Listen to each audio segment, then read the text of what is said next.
Hello and a very good evening. सभी प्यारे बच्चों का वेलकम है Y T your English tutor पे। मेरा नाम है अमन बहल। आज की एडिटोरियल क्लास को शुरू करेंगे। कोशिश कर रहा हूँ क्लासेस अब थोड़ी टाइम पे आएँ, 6:30 के आसपास। आज की क्लास लिखी गई है भारत के रिस्पॉन्स पे। डोनाल्ड ट्रंप अमेरिकन प्रेसिडेंट, जब से उन्होंने प्रेसिडेंसी संभाली है तब से भारत को बुली कर रहे हैं, परेशान कर रहे हैं, टैरिफ लगा रहे हैं, उल्टी सीधी बातें कर रहे हैं। लेकिन भारत ने अपना रिस्पॉन्स बड़ा मैच्योर रखा है, शानदार और नपातुला। इस आर्टिकल में आप पढ़ेंगे। आर्टिकल पढ़ने में ज़्यादा मुश्किल नहीं है, लेकिन वोकैब आज भर के आई है। और ऐसे आर्टिकल्स कभी मिस मत किया करो जिसमें वोकैब का खजाना मिले। ग्रामर को भी साथ में कवर करना है रीडिंग करते हुए। फुल फ्लेजेड क्लास मिलेगी ये 40-45 मिनट की, आपकी 3-4 घंटे की तैयारी इसमें हो जाएगी। चलिए बिना देरी के क्लास को शुरू करते हैं।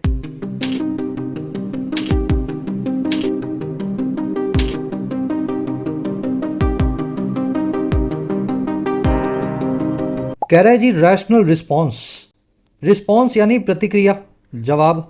और रैशनल का मतलब होता है जो लॉजिकल हो, तार्किक हो, बिल्कुल सही हो। कह रहे भारत का जो रिस्पॉन्स है अमेरिकन प्रेसिडेंट डोनाल्ड ट्रंप के सामने उनकी बुलिंग का, वो बड़ा ही नपातुला, रैशनल, लॉजिकल या तार्किक है। अब एक बात पे खास गौर करना। देखो, ब्यूटी और ब्यूटीफुल अंग्रेजी में दो अलग अलग वर्ड्स हैं। हमेशा मैं इनका एग्जाम्पल इसलिए देता हूँ क्योंकि सब बच्चों को पता होता है। ब्यूटी मतलब सुंदरता, एक नाउन है। और ब्यूटीफुल, ब्यूटीफुल यानी सुंदर एक एडजेक्टिव है। सुंदर एक एडजेक्टिव है। दोनों में फर्क कैसे पता लगे, नाउन कौन सा, एडजेक्टिव कौन सा है, ध्यान से समझना। जिसके आगे अच्छा या बुरा लगा सको वो होता है नाउन। जिसके आगे क्या लगा सको, अच्छा या बुरा। अच्छी सुंदरता, बुरी सुंदरता, लग रहा है ना अच्छा बुरा, तो सुंदरता यानी ब्यूटी एक नाउन कहलाएगा, क्योंकि गुड और बैड इसके आगे फिट बैठता है। और जिसके आगे अच्छा बुरा ना लगा सको और जिसका अकेले कोई वजूद ना हो वो कहलाता है एडजेक्टिव। जैसे कि ब्यूटीफुल यानी सुंदर। सुंदर क्या, सुंदर लड़का, सुंदर घर, सुंदर गाड़ी, सुंदर क्या। तो जो क्या पूछे अपने आगे, अच्छा बुरे से जिसका काम ना चले, वो क्या बोलने वाला वर्ड अंग्रेजी में एडजेक्टिव कहलाता है। तो ये फर्क आपको करना है जरूरी। अब यही फर्क आपको रैशनल वर्ड में मिलेगा। बड़ा जो है इंटरेस्टिंग है ये। रैशनल मतलब कि लॉजिकल, तार्किक, जिसमें लॉजिक लगाओ। लेकिन इस वर्ड के आगे मैं ई लगा दूं तो ये बन जाता है रैशनल। बोलना बिल्कुल वैसा ही होता है, इसका उच्चारण बिल्कुल वैसा ही है, प्रोनाउंसिएशन। लेकिन तब ये बन जाता है नाउन यानी लॉजिक। आप डिक्शनरी में चेक करेंगे तो और इस तरीके से आपको ढेरों वर्ड्स मिलेंगे। रैशनल यानी लॉजिकल एक एडजेक्टिव है, ई लगा दिया तो रैशनल ये एक नाउन है। बढ़े आगे। आज के क्विज में मैंने दोनों वर्ड्स आपसे अलग अलग पूछे हैं। हर वर्ड जब भी पढ़ो और नया आपको दिखे, पुराना भी हो, तो डिक्शनरी खोल करके एक बार उसको चेक किया करो। कोई अच्छा वर्ड हो, उसकी अलग अलग फॉर्म्स क्या है। यही तरीका है इंग्लिश में 100 में से 50 मार्क्स लाने वाले और 100 में से 95 मार्क्स लाने वाले के बीच का फर्क है। चलिए, कह रहा है India has opted for level headed action in the wake of US tariffs. कह रहा है भारत ने ऑप्ट किया है। ऑप्ट का मतलब होता है चुनाव करना। आपके पास कई विकल्प हो, एक चुन लें आप।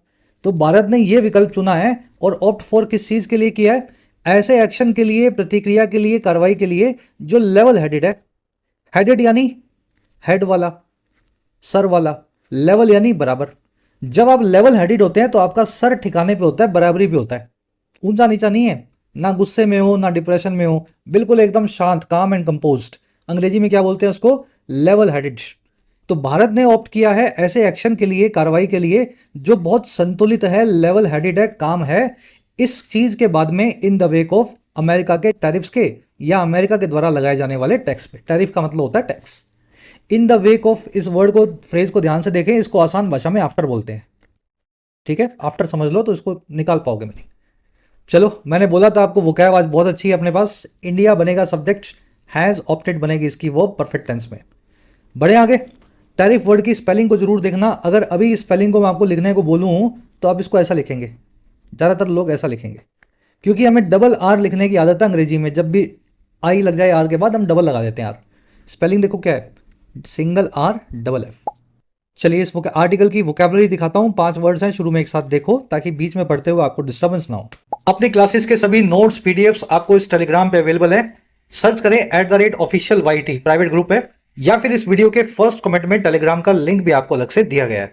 और इसके साथ जिस भी एग्जाम के लिए आप प्रिपेयर कर रहे हैं, चाहे वो एसएससी हो, बैंकिंग हो, आइल्स का हो, यूपीएससी हो, इंग्लिश का सिलेबस कवर करने के लिए मेरी गाइडेंस में जरूर से डाउनलोड करें YT ऐप को।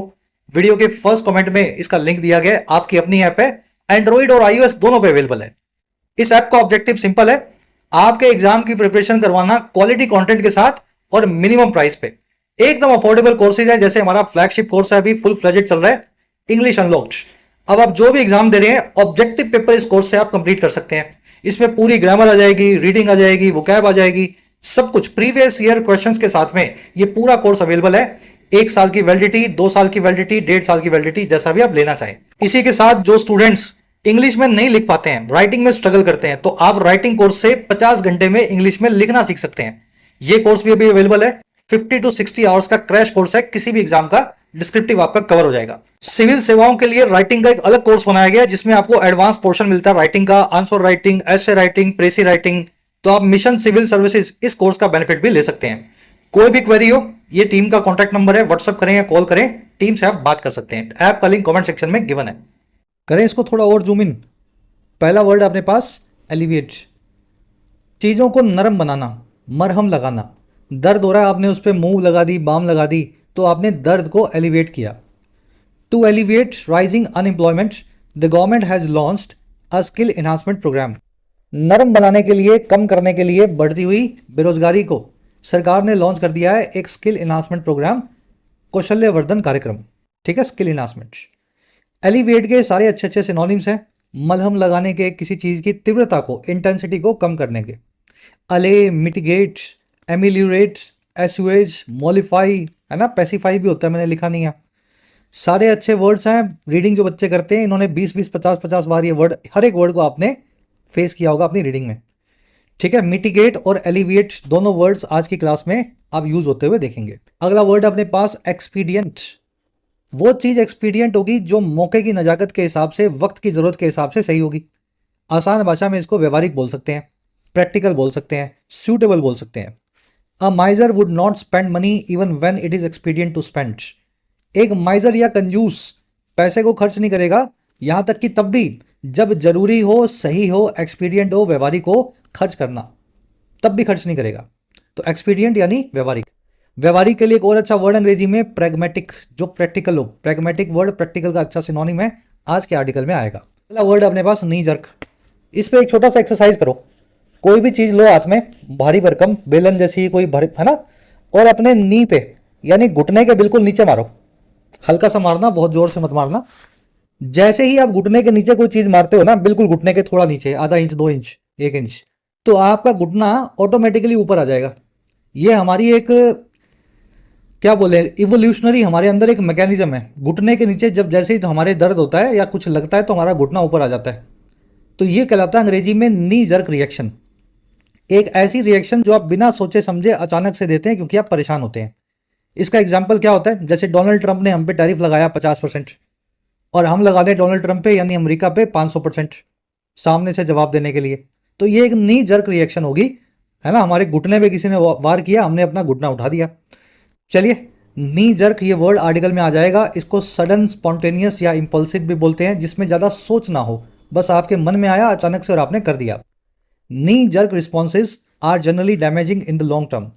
अचानक से आए हुए जो रिस्पॉन्सेज होते हैं, एक झटके में, भावनाओं में बह करके, ये जनरली डैमेजिंग होते हैं, नुकसानदेह होते हैं लंबी टर्म में। चलिए, लास्ट वर्ड है अपने पास स्पार्क ऑफ।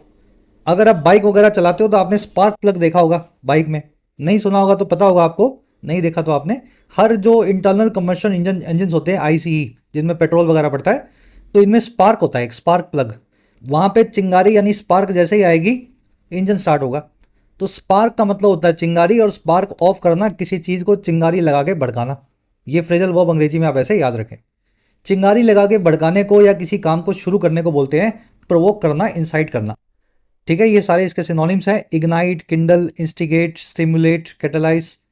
अब चिंगारी का मतलब ये नहीं है किसी को भड़का दिया, आपने दोस्त को झगड़ा करवा दिया।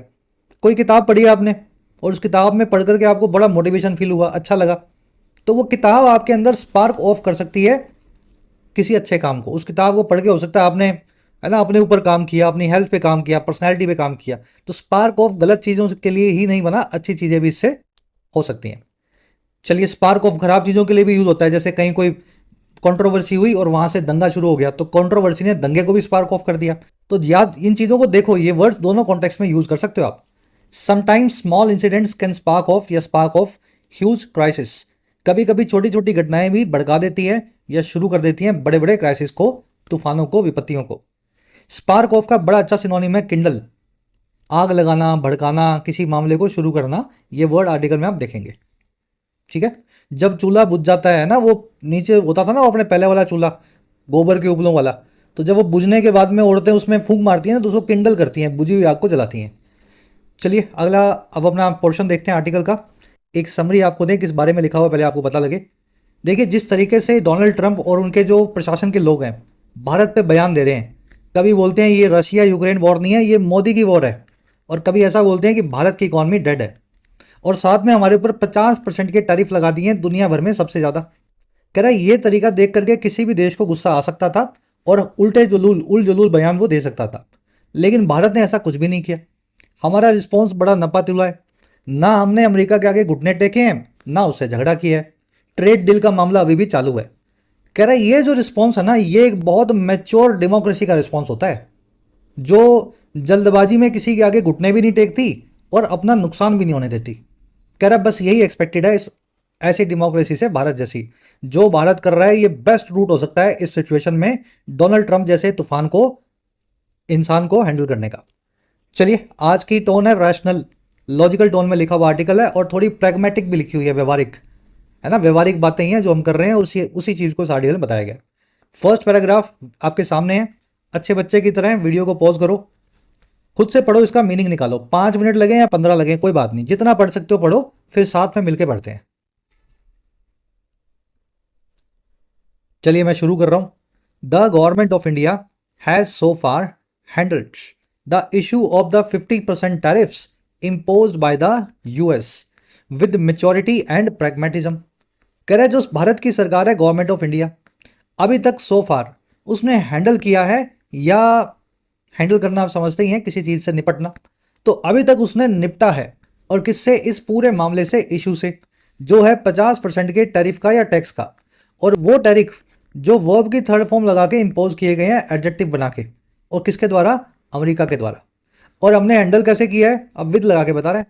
हमने हैंडल किया है बड़ी ही परिपक्वता या मेच्योरिटी के साथ, और प्रैग्मेटिज्म यानी व्यवहारिकता के साथ। Simple sentence, government of India, verb है इसकी हैज हैंडल्ड, परफेक्ट टेंस का इस्तेमाल हुआ है। सो फार, येट, ऑलरेडी, ये सारी एडवर्ब्स परफेक्ट टेंस को ट्रिगर करती हैं। ठीक है, इंपोज यहाँ पे वर्ब की थर्ड फॉर्म एडजेक्टिव है, वो टैरिफ जो इंपोज किए गए हैं, लगाए गए हैं। इंपोज का मतलब होता है लगाना। प्रैग्मेटिज्म, एक्सपीरियंस, है ना, और देखे थे आपने सारे वर्ड व्यवहारिकता से जो जुड़े हुए थे, ये वर्ड आप देख चुके हैं। कह रहा है जी, despite provocative statements by senior US government officials, India has refrained from being baited and has instead stuck to its established position. कह रहा है जी, डिस्पाइट यानी कि बावजूद, किस चीज के? प्रोवोकेटिव स्टेटमेंट्स के। स्टेटमेंट होते हैं बयान, प्रोवोकेटिव यानी जो प्रोवोक करे, चिढ़ाए, आपको भड़काए, कोई एक्शन लेने पे मजबूर करे। कह रहा है बावजूद भड़काऊ बयानों के, और वो कहां से आए हैं? अमेरिका के सीनियर गवर्नमेंट ऑफिशियल्स की तरफ से आए हैं। कह रहा है इनके बावजूद भारत जैसा जो मेच्योर देश है इंडिया, उसने रिफ्रेन फ्रॉम किया है या परहेज किया है। और किस चीज से? इस चीज से, बीइंग बेटेड होने से। देखिए, बेट का मतलब होता है हिंदी में क्या बोलते हैं इसको? जैसे आप चूहे को पकड़ने के लिए पिंजरे के अंदर कुछ डाल देते हैं ना, रोटी वोटी, मछली को पकड़ने के लिए चारा डालते हैं समंदर में, तो बेट क्या होता है? कांटा, जिससे आप किसी को फंसा सके। कह रहा है भारत ने रिफ्रेन किया है या परहेज किया है कि ये बेट नहीं होगा, ये बहकावे में नहीं आएगा अमेरिका के, उनके चिढ़ाने पे खुद नहीं चिढ़ेगा। और इसने स्टिक टू किया है, हैज स्टक टू, स्टिक की थर्ड फॉर्म है स्टक। ये चिपका रहा है भारत अपनी स्टैब्लिश्ड पोजीशन से, उस मुद्रा से, उस स्टैंड व्यू पॉइंट से जो ये पहले से बना चुका है। अमेरिका क्या चाहता है? उल्टी पुल्टी स्टेटमेंट्स भारत के खिलाफ दें और भारत कुछ बोले, और जैसे ही भारत कुछ बोले तो पूरी दुनिया को भारत के खिलाफ खड़ा कर दें कि देखो देखो ये रशिया का साथ देने वाला देश है ना, देखो आज रशिया के लिए हमसे लड़ पड़ा। तो भारत ने ऐसा कुछ भी नहीं किया, बड़ी मेच्योरिटी के साथ में परहेज किया कि हम उनका चारा नहीं खाएंगे, बेट में नहीं आएंगे उनकी, और हम अपनी स्टैब्लिश पोजीशन जो है उसी को बना के रखेंगे चुपचाप। इंडिया की वर्ब है has refrained from. Refrain from करना, किसी चीज से परहेज करना।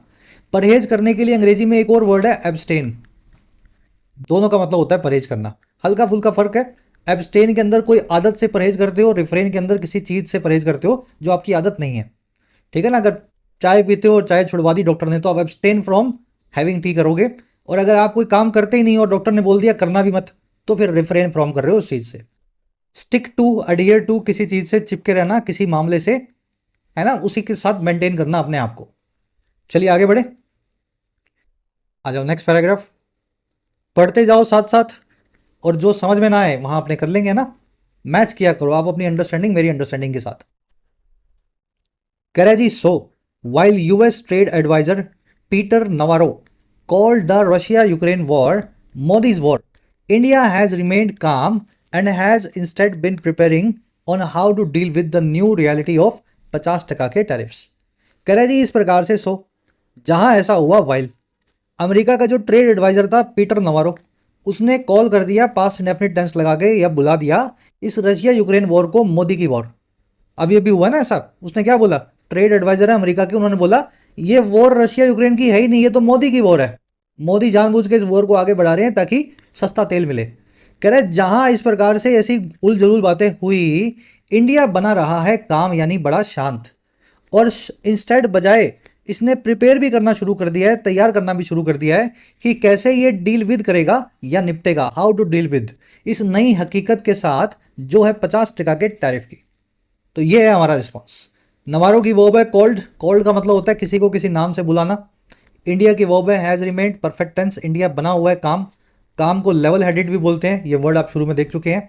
और दूसरी इंडिया की वर्ब है हैज बिन प्रिपेयरिंग, ना केवल इंडिया काम बना हुआ है, शांत बना हुआ है, ये तैयार भी कर रहा है कि कैसे डोनाल्ड ट्रंप के टैरिफ से निपटना है। कह रहा है जी at the same time Indian officials have said that negotiations on a trade deal with the US though paused are not off the table। कह रहा है इसके बाद और मेच्योरिटी देखो, उसी वक्त एट द सेम टाइम, इधर से उलझुल बातें हो रही हैं, उसी वक्त हमारे ऑफिशियल जो है सरकारी अधिकारी वो भी ये कह चुके हैं कि जो बातचीत है, निगोशिएशन है, डिस्कशन है एक ट्रेड डील पे, व्यापारिक समझौते पे अमेरिका के साथ, हालांकि वो पॉज्ड है, रुका हुआ है, लेकिन वो निगोशिएशंस अभी भी ऑफ द टेबल नहीं है, हमारी कंसीडरेशन से बाहर नहीं है। देखिए ऑन द टेबल होना यानी कोई चीज़ आपकी कंसीडरेशन में है, आप उस पर विचार कर रहे हो, वो काम अभी जारी है। ऑफ द टेबल होना यानी अब आपकी टेबल से हट गया, अब वो काम से आपका कोई वास्ता नहीं है। तो उन्होंने यही बोला कि झगड़े अपनी जगह है, अमेरिका के साथ में ट्रेड डील की बातचीत अभी तक खत्म नहीं हुई है, हालांकि रुकी हुई है, पॉज्ड है, आगे नहीं बढ़ रही है, लेकिन हम ऐसा नहीं बोल रहे हैं कि हम बातचीत नहीं करेंगे, बातचीत जारी रह सकती है। ऑफिशियल्स की वर्ब है हैव सेड, वो ऐसा कह चुके हैं परफेक्ट टेंस लगा के। पोज्ड यहाँ पे ट्रेड डील के लिए आया है, ट्रेड डील जो कि पोज्ड हो चुकी है, हालांकि रुकी हुई है। निगोशिएशंस यानी बातचीत को बोलते हैं, डिस्कोर्स या डिस्कशन को, वर्ब इनकी आर। कह रहे even the additional 25% penalty tariff impose on India is not a deal breaker, they have said. कह रहे कि यहां तक कि जो 25 के ऊपर 25 एडिशनल लगाया पेनल्टी के तौर पे, टैरिफ दंड के तौर पे, टैक्स जो इम्पोज्ड है, लगा हुआ है भारत पे, वो भी एक डील ब्रेकर नहीं है, वो भी झगड़े की जड़ नहीं है। हमारे इंडियन ऑफिसर ने ये कहा है कि लग गया 50 और 50, 25 25 50, गलत लगा मानते हैं, लेकिन इससे डील ब्रेक नहीं हुई, हमारी बातचीत अमेरिका से जारी है ट्रेड डील को लेके। कह रहा है जी आगे even though it renders any trade deal on inconsequentials. कह रहा है और ये तब कहा है हालांकि जब ये जो पूरा टैरिफ है 25 का एडिशनल, ये रेंडर करता है, बनाता है किसी भी ट्रेड डील को इनकॉन्सिक्वेंशियल। अब इस वर्ड को ब्रेक करो, कॉन्सिक्वेंस यानी नतीजा, कॉन्सिक्वेंशियल नतीजों से भरा हुआ, इनकॉन्सिक्वेंशियल जिसमें कोई नतीजा ना निकले, निरर्थक, मीनिंगलेस। कह रहा है जी आप कितनी भी ट्रेड डील कर लो, 25% और 25% की पेनल्टी यानी 50% के टैरिफ से वो ट्रेड डील जो है निरर्थक है, मीनिंगलेस है, लेकिन उसके बावजूद हमारे अफसर यही कर रहे हैं ट्रेड डील पे बातचीत जारी है, हमने अमेरिका से अभी तक बातचीत को खत्म नहीं किया है। चलिए टैरिफ की वर्ब है is, tariff is not a deal breaker, दे आया है अफसरों के लिए, वर्ब इनकी हैव सेट। इनकॉन्सिक्वेंशियल मैंने आपको बता दिया, जो इनसिग्निफिकेंट हो, मीनिंगलेस हो, ट्रिवियल भी इसको बोलते हैं। ब्रेक करके याद रखोगे तो हमेशा याद रहेगा। बड़े नेक्स्ट पैराग्राफ।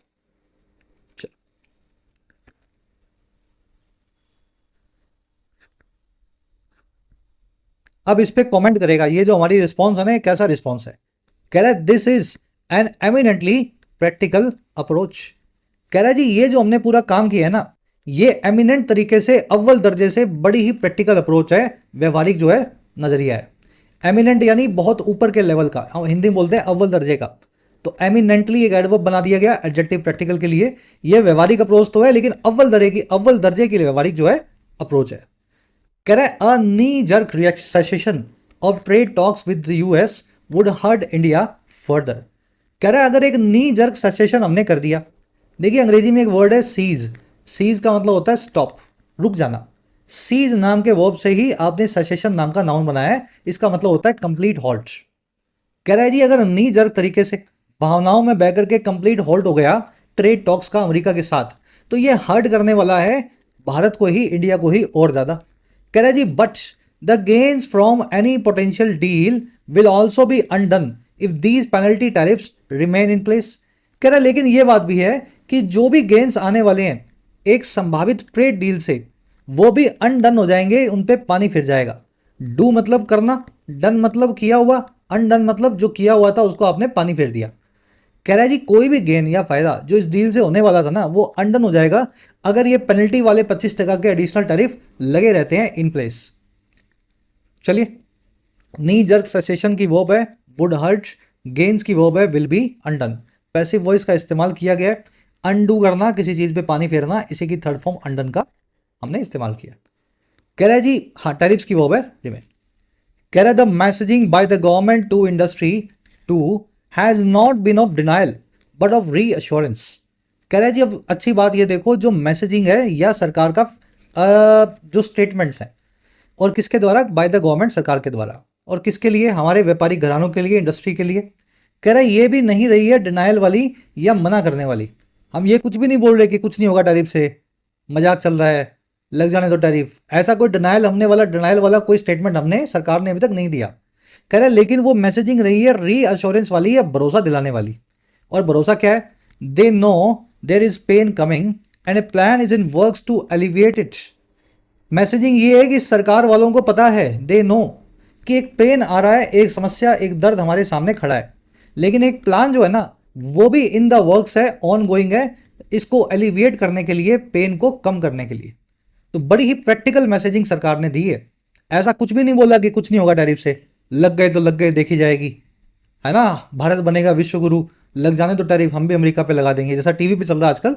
तो हमने तो ऐसा मैसेजिंग दिया सरकार ने कि आगे समस्या आने वाली है और समस्या के लिए हम पहले से तैयार हैं इसको खत्म करने को। मैसेजिंग की वर्ब है हैज़ नॉट बिन, रीअश्योरेंस यानी भरोसा दिलाने वाली बात, दे आया है सरकार के लिए, वर्ब है इनकी नो, पेन की वर्ब है इज, प्लान की वर्ब है इज। इन द वर्क्स होना और इन द ऑफिंग होना दोनों का मतलब होता है किसी चीज को आप बना रहे हैं, अंडर पाइपलाइन है ना, वो चल रही है, कैसे भी कभी भी वो तैयार हो सकती है, इन द वर्क्स या इन द ऑफिंग। कह रहा जी the solution seem to be looked at from a suitability point of view and not for optics. कह रहा है जो भी सोल्यूशन सरकार कर रही है ना, वो दिखाई देते हैं, वो ऐसे दिखाई देते हैं कि वो लुक्ड एट होने चाहिए, कि हमें उनकी तरफ देखा जाना चाहिए, उन सॉल्यूशंस की तरफ, एक सूटेबिलिटी पॉइंट ऑफ व्यू की तरफ से, ऐसे नजरिए की तरफ से जो सूटेबिलिटी का है, हमारे लिए व्यवहारिकता का है, क्या सूट करता है, ना कि दिखावे का, ऑप्टिक्स का। ऑप्टिक वर्ड को देखना, शोई परसेप्शन, अंदर से आप घबराए हो, बाहर से दिखा रहे हो कि कुछ नहीं, देखो कुछ नहीं हुआ, तो इसको अंग्रेजी में बोलते हैं ऑप्टिक्स। तो जो भी सोल्यूशन सरकार कर रही है ना, देख के बिल्कुल नहीं लगता सरकार कुछ भी दिखावा कर रही है। अगर आप उन सोल्यूशन को देखोगे तो वो लगेगा कि जो सूटेबल है सरकार वही कर रही है, जो व्यवहारिक है। चलिए, सॉल्यूशंस की वर्ब है सीम, ऑप्टिक्स है ना, देख लिया आपने। बढ़े आगे, आज के आर्टिकल में भर भर के प्रशंसा की है सरकार की, द हिंदू वाले ने। लगता है इनके रेगुलर एडिटर जो है वो छुट्टी पे हैं। अब अपना आर्टिकल का, इसका जो मेन कॉन्सेप्ट है ग्रामर का, वो भी देख लो।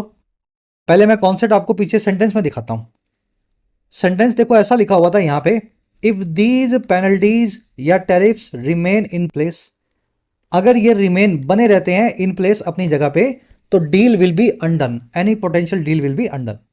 आपको पता होगा ये अच्छे से फर्स्ट कंडीशनल है, लेकिन इसमें एक चीज सोचने वाली चीज है कि टैरिफ अगर इन प्लेस बने रहते हैं तो ये बात फ्यूचर की हो रही है। अगर ऐसा फ्यूचर में होता है, टैरिफ बने रहते हैं, तो सारी डील जो है खराब हो जाएगी, ऐसा ही बोल रहे हैं ना हम।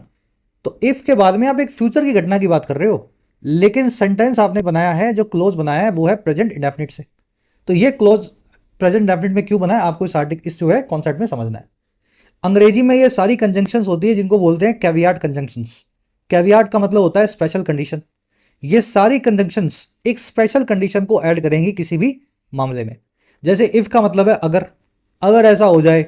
व्हेन का मतलब है जब, जब तुम आओगे तब हम मिलेंगे। वाइल भी यही काम करता है, जब ऐसा हो रहा होगा तब ऐसा कर सकते हैं। इन केस का मतलब आपको पता ही है, अगर ऐसा हो जाए तो। एज लॉन्ग का इसका मतलब है जब तक ऐसा चलता रहे। As long as you are my friend, जब तक तुम मेरे दोस्त हो, I will be your friend. Unless का मतलब है अगर ऐसा ना हो। अनटिल का मतलब है जब तक ऐसा ना हो। प्रोवाइडेड दैट का मतलब है बशर्ते। अब देखो थोड़ी बेसिक्स आपकी सही होनी चाहिए, ये सारे मीनिंग मैं लिख नहीं सकता हूँ, बहुत बड़ी हो जाएगी ये स्लाइड। रिवाइंड कर लो इनको, एक एक सेंटेंस बना के डिक्शनरी में चेक करो। ठीक है, चैट जीपीटी यूज किया करो, हर वर्ड के ऊपर सेंटेंस बना के देखो। ये सारी कंजंक्शन जो हैं ये किसी ना किसी शर्त को ऐड कर रही हैं। अगर ऐसा ना हो जाए, जब तक ऐसा ना हो जाए, जब तक ऐसा होता रहे, इन केस ऐसा हो जाए, जब ऐसा होगा, अगर ऐसा होगा। और नीचे वाली भी वही काम कर रही है, as soon as, once, before और आफ्टर। तो ये सारी कंजंक्शन जो हैं फ्यूचर की किसी कंडीशन के बारे में एक इमेजिनेशन बताती हैं। और फ्यूचर में जब भी कोई इमेजिनेशन आप बताते हैं इन कंजंक्शंस का इस्तेमाल करके, तो इनके साथ में फ्यूचर टेंस का इस्तेमाल ना करें, क्योंकि फ्यूचर टेंस भी इमेजिनरी टेंस है, अंग्रेजी में इमेजिनेशन को बताता है। जैसे आई विल गो टुमारो, कल मैं जाऊंगा। जब तक आप गए नहीं हो, ये बात सिर्फ एक इमेजिनरी जो है, इमेजिनरी प्रोपोजिशन है। कल सुबह मैं जाऊंगा, चला जाऊंगा, लेकिन जब तक मैं नहीं गया तब तक तो ये इमेजिनेशन है ना। तो फ्यूचर टेंस इमेजिनेशन को बताता है, और इसलिए फ्यूचर टेंस को इन इमेजिनेशन वाली कंजंक्शन के साथ में क्लब नहीं करते हैं, दो दो इमेजिनेशन एक साथ नहीं लाते हैं। अगर आप लॉजिक समझे तो इस क्वेश्चन को आप इन सारे क्वेश्चंस को सॉल्व कर पाएंगे। You will not succeed unless you will work hard. आप सक्सीड नहीं करेंगे, आपको कामयाबी नहीं मिलेगी अगर ऐसा ना हो, अनलेस, अगर आप हार्डवर्क ना करें। ठीक है, हार्डवर्क आप फ्यूचर में नहीं करेंगे तो आपको फ्यूचर में सक्सेस नहीं मिलेगी।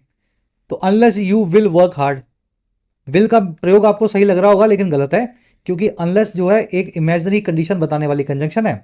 और ये क्या कहती है, मेरे बाद एक इमेजिनरी फ्यूचर टेंस का इस्तेमाल मत करो, जो भी फ्यूचर में लिखना चाहते हो उसको प्रेजेंट में लिख दो। तो अनलेस यू वर्क हार्ड आपको ऐसा लिखना चाहिए। When I will be 30, most of my friends will be above 35।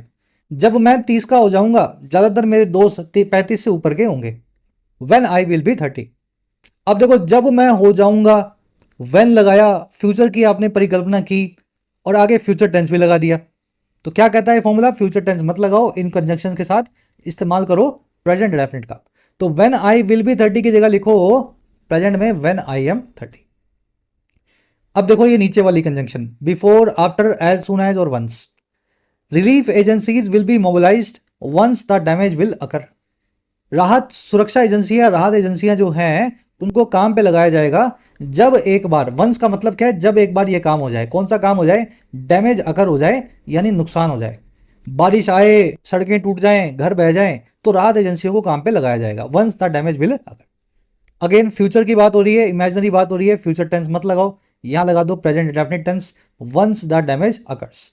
लेकिन ध्यान देना, ये जो दूसरी वाली कंजंक्शन मैंने लिखी है ना, ये अपने साथ में प्रेजेंट परफेक्ट टेंस प्रेफर करती हैं, क्योंकि इन कंजंक्शन के साथ में कंप्लीशन वाली फीलिंग आएगी। देखो डैमेज अकर होती है उसके बाद में एजेंसियों को लगाया जाएगा, लेकिन इसको बोलने में क्या आना चाहिए, जब एक बार डैमेज हो चुकी होगी, ये काम कंप्लीट हो चुका होगा, तब राहत एजेंसियों को काम पे लगाया जाएगा। समझ पा रहे हो भाई, डैमेज हुई और डैमेज अभी भी जारी है, तो राहत एजेंसी क्यों लगाएंगे काम पे। अगर बाढ़ आ रही है, घर बह रहे हैं, तो राहत एजेंसी वाले क्या कर लेंगे वहां के भाई, घर बह जाएंगे जब, फिर बचा कुचा संभालने आएंगे वो तो डैमेज के अकर होने के बाद, इस घटना के पूरे होने के बाद आएंगे। तो अकर जो है बिल्कुल सही है, फ्यूचर इंडेफिनिट टेंस गलत नहीं है, लेकिन ये जो नीचे वाला मैंने ग्रुप लिखा है पूरा, before, after, as soon as और वंस, इनके साथ में प्रेजेंट परफेक्ट टेंस प्रेफर किया जाता है। तो once the damage has occurred. वैसे देखो ये वंस की तरह आपने एज सुन एज को इस्तेमाल करना है।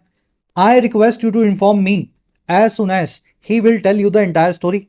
मैं रिक्वेस्ट करता हूं आपको कि आप मुझे समझाएं, इन्फॉर्म करें, बताएं जैसे ही ये काम हो जाए। और कौन सा, कि वो आपको पूरी कहानी बता दे। जैसे ही आपको पूरी कहानी बताए मुझे फोन करना, मुझे इन्फॉर्म करना। एज सुन एज, जैसे ही। अब देखो जैसे ही ये काम फ्यूचर में होने वाला है, इमेजिनरी काम है, तो फ्यूचर टेंस मत लगाओ, यहाँ पे फ्यूचर इमेजिनेशन आ चुकी है। विल टेल की जगह ही टेल्स क्यों लिखो। लेकिन पूरी स्टोरी जो है वो बता चुका होगा तब आप इन्फॉर्म करोगे मुझे। समझ पा रहे हो, पूरी स्टोरी उसने बतानी शुरू की, पूरी की नहीं उसने, कंप्लीट हुई नहीं, उससे पहले फोन करोगे आप मुझे, नहीं करोगे ना, अच्छा भी नहीं लगेगा, उसके सामने मुझे फोन कर दिया। तो क्या करोगे आप पूरी कहानी सुनोगे, फिर उसको घर भेजोगे, फिर मुझे फोन करोगे। तो ऐसा मीनिंग देने के लिए इन कंजंक्शंस के साथ में प्रेफर किया जाता है present perfect tense. Present indefinite गलत नहीं है। As soon as he tells you entire story, ये भी बिल्कुल सही है, लेकिन इंप्रूवमेंट में आएगा as soon has he has told you the entire story, has plus में V3। अगर ये कॉन्सेप्ट थोड़ा ज़्यादा आपको लग रहा हो गहरा है ना, आपको लग रहा हो सर हैवी हो गया, तो मैं कल एक संडे को स्पेशल क्लास लेकर के ऐसे 2 कॉन्सेप्ट्स टेंस से जुड़े हुए आपको करवा दूंगा। अभी क्या हमारे इंग्लिश अनलॉक्ड कोर्स में टेंस ही खत्म हुए हैं, तो ये सारे कॉन्सेप्ट्स की पीपीटीज रेडी है मेरे पास। तो कोशिश करेंगे संडे को, बताना आप कमेंट्स में इस कॉन्सेप्ट को, और 1-2 ऐसे और लेकर के संडे को आपको करवा देंगे। चलिए लास्ट क्वेश्चन दे रहा हूं आपको, इससे पता लग जाएगा समझ आया नहीं आया। As long as you will cooperate the police will not arrest you. जब तक आप कोऑपरेट करेंगे तब तक पुलिस आपको अरेस्ट नहीं करेगी। सही करके डालना कमेंट्स में, बड़ा गहरा कॉन्सेप्ट है लेकिन लॉजिकली आपने सीख लिया, अब इसको रट्टा मारने की जरूरत नहीं है। बढ़े आगे, चलो नेक्स्ट पैराग्राफ।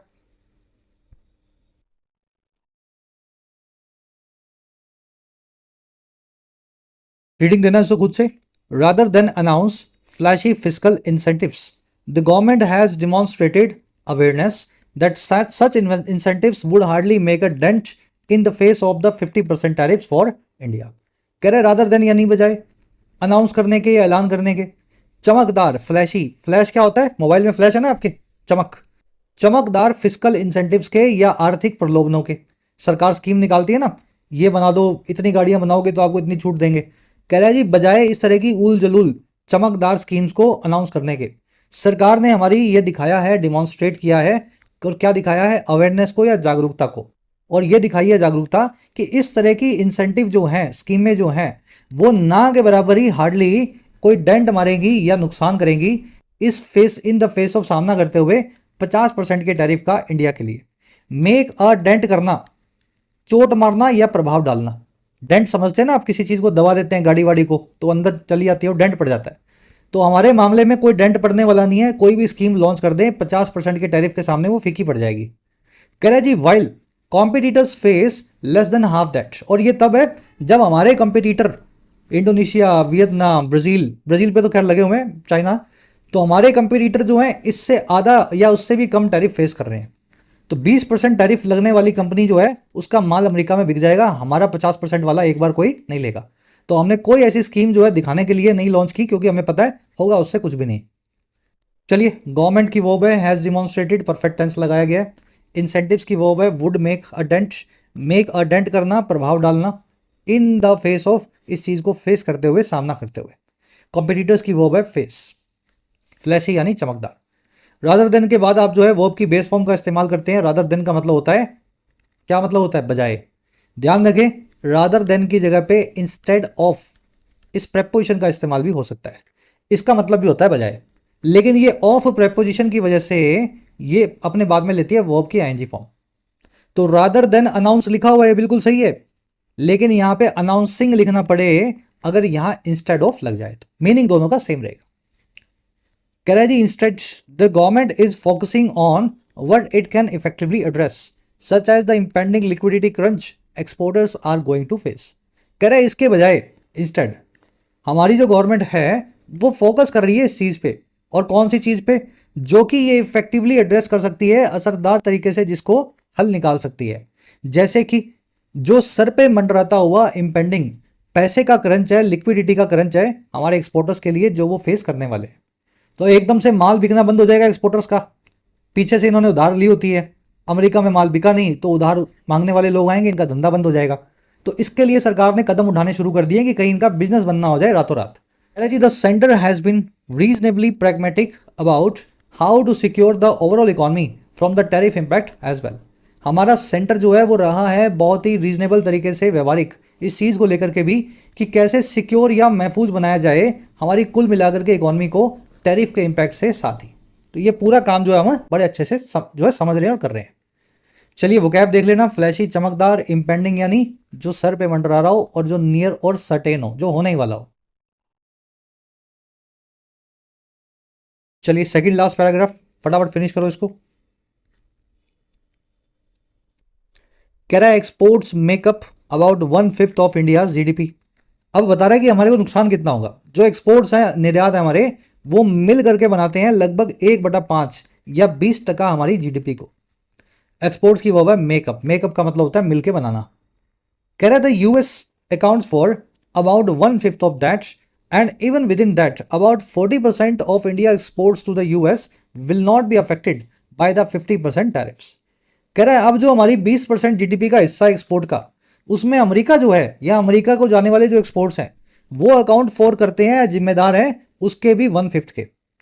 तो 20% का 1/5 कितना हुआ? 4%। हमारी 4% जीडीपी अमेरिका से चलती है। कह रहा है 1/5 of that accounts, US accounts for 1/5 of that. और कह रहा है उसमें भी, इस 4% में भी जो 40% of India exports to the America हैं वो नो इफेक्टेड नहीं होंगे बाय द 50% टैरिफ्स। इस 4% जो यूएस के ऊपर हम डिपेंडेंट है जीडीपी के लिए 4%, इसमें से भी 40% यानी 1.6% जो है वो एक्सपोर्ट्स जो है प्रभावित नहीं होने वाले इस टैरिफ से।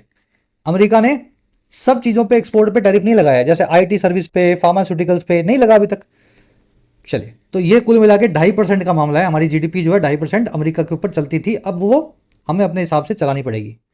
यूएस की वो है अकाउंट्स फॉर 40% की वो है विल नॉट बी अफेक्टेड। 1/5 आपको याद है 1/5।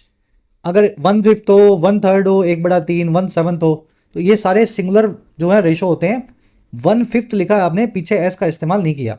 लेकिन 2/5 लिख रहे हो, मान लो आप यहाँ पे 1 की जगह पे 2 लिखा हुआ है तो 2/5 लिखोगे। 3/7 लिख रहे हो, अगर ऊपर एक नहीं है ना, 2, 3, 4, 5 कुछ भी है, तो फिर उस रेशो को प्लूरल बना के लिखना होता है, ये पता होगा आपको। चलिए, कह रहा है जी सो even though the sectoral impact of the tariffs could be quite severe for some sectors, the macroeconomic impact is likely to be limited। कह रहा है इस प्रकार से, हालांकि जब जो सेक्टोरल इम्पैक्ट है या सेक्टर में होने वाला इम्पैक्ट है टैरिफ्स का, वो हो सकता है बहुत खराब, बहुत सीवियर कुछ सेक्टर्स के लिए। कह रहे हैं वहीं पे जो मैक्रो इकोनॉमिक इम्पैक्ट है, मैक्रो इकोनॉमिक यानी बड़े स्केल पे आर्थिक, बड़े स्केल पे मैक्रो इकोनॉमिक इम्पैक्ट जो है वो लाइकली है, संभावित है कि वो लिमिटेड होगा या सीमित सा होगा। तो जैसे कपड़े का व्यापार है ना, वो ठप हो जाएंगे जो अमेरिका के दम पे चलते थे, अब कपड़ा अमेरिका में हमारा बिकना बंद होगा। तो सेक्टोरल इम्पैक्ट तो बहुत आएगा, लेकिन कपड़े की दुकानें बंद हो जाने से देश बंद नहीं हो जाएगा। मैक्रो इकोनॉमिक इम्पैक्ट जो है वो सीमित सा होगा। चलिए, इम्पैक्ट की वर्ब है कुड बी, इम्पैक्ट की वर्ब है कह रहा है the dual approach of rekindling dialogues with China and while also trying to propel domestic consumption through GST rate cuts should therefore go a long way in mitigating the hit। कह रहा है जी इस प्रकार से जो हमारी डबल अप्रोच है, double engine की जो अप्रोच है, ड्यूअल अप्रोच समझते हैं आप। पहला काम है हम रीकिंडल कर रहे हैं, फिर से उस चूल्हे को जला रहे हैं, आग को जला रहे हैं जो है बातचीत की, डायलॉग की चाइना के साथ। जबकि साथ ही साथ हम ट्राई भी कर रहे हैं कि प्रोपेल करें, धक्का मारे डोमेस्टिक कंजम्पशन को। प्रोपेल करना, किसी चीज़ को ऊपर की तरफ धक्का मारना, और कैसे मारे? जीएसटी की रेट कट्स के जरिए।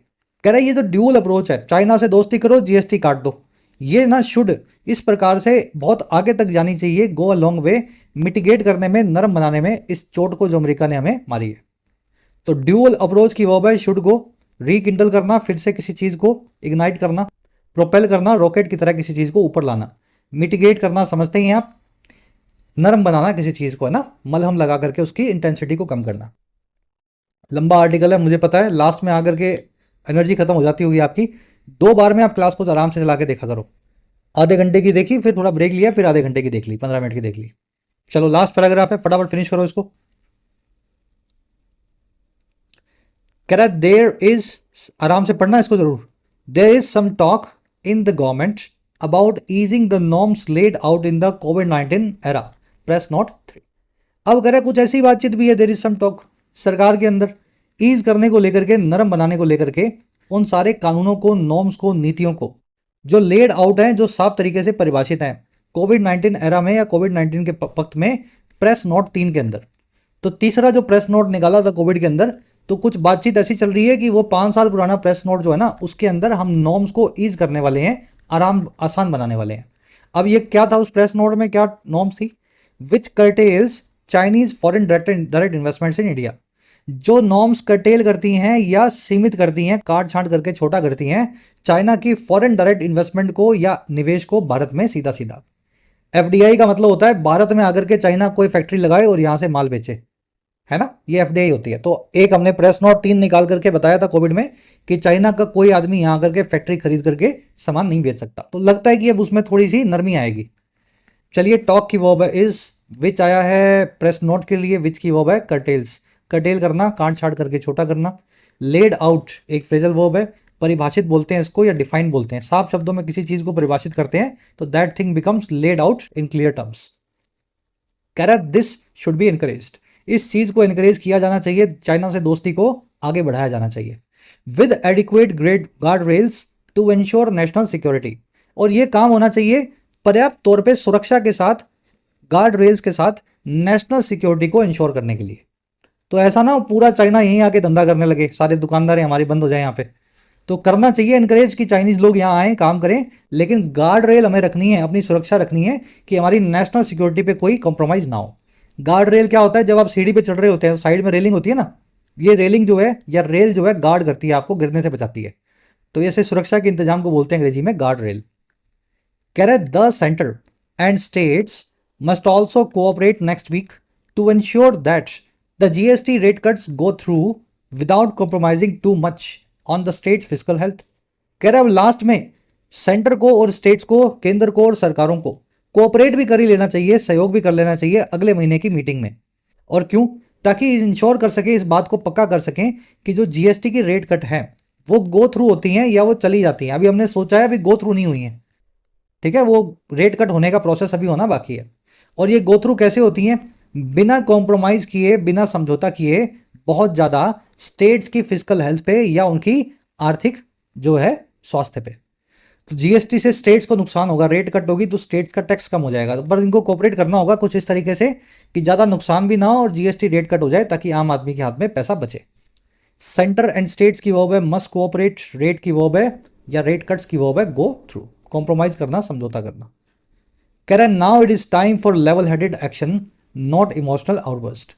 अब वक्त आ गया है, नाउ इट इज टाइम या नाउ इज द टाइम, और किसका? शांत दिमाग से किए गए एक्शन का या किए जाने वाले कार्रवाई का, ना कि भावनाओं में बह करके किसी आउटबर्स्ट का या एक्सप्लोजन का। आउटबर्स्ट का मतलब होता है फट पड़ना, तो भावनाओं में हमें फट नहीं पड़ना कि देख लेंगे अमेरिका को, है ना, ऐसा कुछ करके अपने पाँव पे कुल्हाड़ी नहीं मारनी हमें तो काम रह करके, कंपोज रह करके एक्शन लेना है अपने हिसाब से जो हम करना चाहते हैं। चलिए टाइम की वर्ब है इज, नाउ यहाँ पे एडवर्ब ऑफ टाइम है, लेवल हेडेड एक्शन आपने देख लिया, आउटबर्स्ट होता है अचानक से फट पड़ना। रैप अप करते हैं क्लास को, आ जाओ अपने जल्दी से क्विज पे। आज मैंने कुछ अलग बनाया है, एक सेंटेंस इंप्रूवमेंट का क्वेश्चन अब ऐड किया करेंगे। एक सेंटेंस दिया आपको और इसका अंडरलाइन पार्ट देख लो, ये वाला, शायद इसमें कोई एरर आपको मिल जाए, और अगर आपको लगे कि ये इंप्रूव किया जा सकता है तो ए बी सी में से सही इंप्रूवमेंट वाला चूज करो, और अगर आपको लगता है बिल्कुल सही है तो फिर नो इंप्रूवमेंट आपका आंसर बनेगा। वीडियो को पॉज करो फिर मैं आपको करवाता हूं, पॉज करके ट्राई दो मतलब। चलिए, the committee abstained for voting on the proposal. Committee ने एब्सटेन फॉर किया, रिफ्रेन फॉर किया, यानी परहेज किया वोट करने से इस प्रपोजल पे। और क्यों? As the rationale behind it was not clearly explained, क्योंकि जो लॉजिक था इस चीज के पीछे वो क्लियरली एक्सप्लेन नहीं था, साफ शब्दों में बयान नहीं था। देखिए एब्सटेन या रिफ्रेन के बाद में फ्रॉम लगा के बताते हैं जिस चीज से आप कर रहे हैं, तो ये फॉर का इस्तेमाल यहाँ पे गलत है। तो जहां जहां फ्रॉम लगा है वो आपका आंसर बनेंगे, या तो आंसर बनेगा ए या बनेगा बी।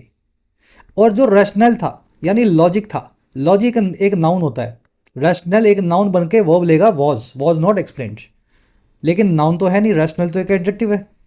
अगर आप रैशनल को डिक्शनरी में सर्च करेंगे तो ये तो एक एडजेक्टिव निकलेगा, जस्ट अ मिनट, है ना, एडजेक्टिव। नाउन बनाने के लिए क्या करते हैं, इसके आगे ई लगाते हैं। रैशनल यानी लॉजिकल, ये लॉजिकल और ई लग गया तो लॉजिक, तो लॉजिक बनाना पड़ेगा इस वर्ड को हमें, और इसके लिए ई लगा करके इसको नाउन में चेंज करना पड़ेगा ताकि ये सब्जेक्ट बन सके। अगर ऐसा है तो देख लो कहाँ ई लगा हुआ है, या लगा हुआ ई या नहीं लगा हुआ, तो बी आपका आंसर बनना चाहिए। चलो आज इजी रखा है मैंने, अब धीरे धीरे अपने इसकी इंटेंसिटी को बढ़ाते जाएंगे, रोज अच्छे लेवल के क्वेश्चन हमें अटेम्प्ट देने हैं।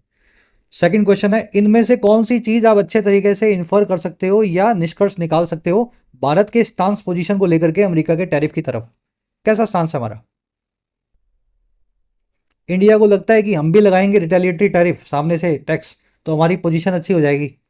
इंडिया तैयार है अबंडन करने को, छोड़ने को, ट्रेड डील की बातचीत को पूरे से। इंडिया देखता है अमेरिका के टैरिफ को नुकसानदेह, डैमेजिंग, लेकिन वो कैटेस्ट्रॉफिक या तबाही भरा नहीं देखता है पूरी इकॉनमी के लिए। या इंडिया कोशिश कर रहा है कि टैरिफ की सीवियरिटी को या ये कितने खराब हैं इसको कंसील किया जा सके टैरिफ के इम्पैक्ट को। तो ना हम कंसील कर रहे हैं, ना हमने ट्रेड बातचीत को ख़त्म किया है, ना हम सामने से अमेरिका पे कोई नी जर्क रिएक्शन देंगे। एक ही बात कर रहे हैं हम, हमें पता है टैरिफ नुकसानदेह हैं लेकिन इकोनॉमी में ज़्यादा कुछ फर्क नहीं पड़ेगा तो हम शांत हैं। सेकंड का आंसर है सी। इनमें से कौन सी चीज़ सबसे अच्छे से ऑथर की टोन को बताती है इस आर्टिकल में? ये टोन वाला तो खुद से कर ही लोगे आप, चलो खुद से ट्राई दो इसको। अरे भाई रैशनल और प्रैग्मेटिक है, व्यवहारिक और लॉजिकल टोन में लिखा हुआ आर्टिकल है, थर्ड का बनेगा सी। अब कुछ क्वेश्चंस दे रहा हूं आपको खुद से सॉल्व करने के लिए। ले आउट फ्रेजल वर्ब का मीनिंग पूछा है, एक्सपीडियंट का सिनोनिम बताना है, एमिलियरेट का एंटोनिम बताना है। सारे वर्ड्स करवाए मैं आपको, ignite, Kindle, pragmatic, aggravate, mitigate, elevate.